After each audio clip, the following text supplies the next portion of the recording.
Part 1ல சில செடியெல்லாம் பார்த்தோம். இப்போ பார்ட் 2ல என்னென்ன செடி இருக்குன்னு பார்க்கலாம். இதாங்க புளிச்சக்கீரை, ரொம்ப உயரமா வளர்ந்துருக்கு. இந்த டப்பால கொஞ்சம் பிரண்டை இருக்கு. இதுக்கு பக்கத்துலயே ரணகல்லி செடி வச்சிருக்காங்க. இதுல கற்றாழை செடி வச்சிருக்காங்க. அதுல ஒரு பூவும் பூத்திருக்கு. இங்க நித்திய மல்லி வச்சிருக்காங்க.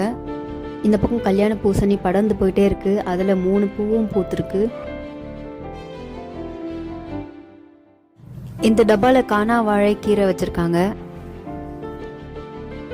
இதுல ஒரு இஞ்சி செடி இருக்கு. அதை அப்படியே வெளியே எடுத்துடலாம்.